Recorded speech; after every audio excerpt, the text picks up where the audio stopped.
Hey everyone, it's Remy again from Random Street Medic. Today we're going to be talking about getting your gas mask on as well as other protective devices. So first and foremost, what you're trying to protect yourself from is things like OC spray, which is a lacrymal and irritant agent, which is pepper spray. We're also going to talk about trying to protect yourself from things like tear gas, which can either be CS gas, which is the irritant, and the lacrymal part, which means it gets in your eyes and causes you to cry.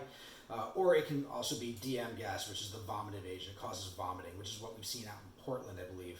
So the first and foremost, you want to talk about eye protection. If you wear contacts, you don't want to wear them to a protest. It's just a bad idea in general. I understand that you don't want your glasses broken. I was like, but better off with broken glasses than having chemical agents stuck against your eyes because of contact lenses. In my field, in order to take contact lenses out, we have to use something called a Morgan lens, and your average street mag doesn't carry it. So if you're wearing contacts, I recommend switching to glasses, which will offer you just a little bit of protection anyway against something like pepper spray. Not much against tear gas. So your primary defense against pepper spray and tear gas are a good set of goggles. Now sometimes you'll see something like swim goggles, like the little small ones for swim races. Don't really recommend those, but you'll see them out there. A good set of lab goggles, or even better, are the ones that 3M sells, which are just completely sealed off. You want to make sure it's not a hard plastic, but it's soft, kind of like almost like a rubber or a silicone, so that way it seals to your face. The downside with lab glasses, though, is you'll see a lot of them sometimes have these vents that are up here, or they'll have them on the bottom, which is meant to keep your goggles from fogging up. You're going to need to seal those before going out, just because if it's tear gas or pepper spray, they'll eventually just seep into your mask and trap those particles against your face. Now, in terms of respiratory protection, they make a bunch of different masks. Out in a lot of protests, you'll see people using various kinds of cloth masks or bandanas. They'll soak them in water or in some version of vinegar. It works to a point sometimes, depending on how much is out in the air, but it's not very effective. I don't recommend it. I always recommend getting at least something that's dedicated to do the job. So in my hands, I have my P100 that I use. These come in different shapes, sizes. Sometimes they have canisters on the side that have organic and acid protection. Some of them don't. But at the base, you want a good P100 mask, and that will pretty much pick up a lot of the CS and DM gas particles and protect you from OC spray. The P stands for oil protection, so it will also protect a little bit from the oils that are in the OC spray that can break down like an N95 mask.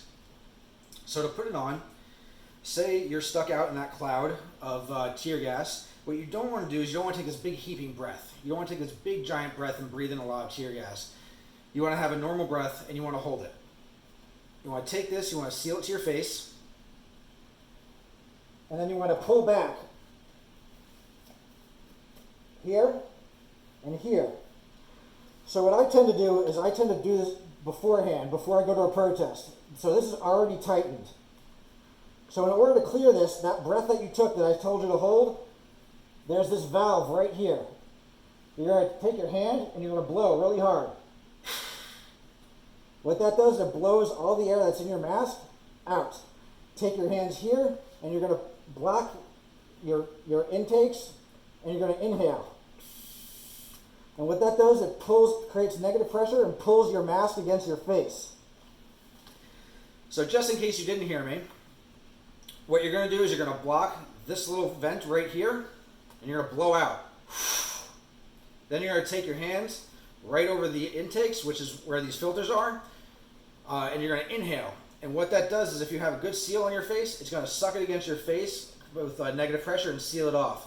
Now, you see I have a little bit of stubble on my face. For people who grow beards or have facial hair, you're going to want to make sure that you don't have a lot of facial hair because that'll ruin your seal. But that's how you seal a P100 your face. It's very similar to the other devices. If there's a canister, there's usually holes in the bottom. You want to cover them doing the same thing with that breath in. So the last device we're going to talk about is a protective mask. They're military gas masks or civilian versions. This is the Israeli M15. They make dozens of different versions. There's the Russian make, there's the US military make, there's civilian versions. This is the one that I've had for years. It's been reliable for me at least. So This is an old filter. I recommend that you keep your filters new. They have an expiration, I think a expiration or shelf life of, I think 5 years. And you want to make sure that they're CBRN rated for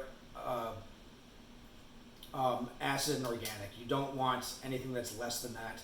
There'll be a whole bunch of lists out there. You can go find them online. But the idea behind this mask is the exact same thing. You want to push this to your face. You want to pull your straps back over your head. You want to tighten it. You want to block the vent down here and blow out really hard to blow out all the air that's inside of your mask. And then you want to block this hole here on the canister and inhale, which will seal it to your face. And I'll show you how I do it. It takes no time as long as you have your mask set up ahead of time. So it's ready.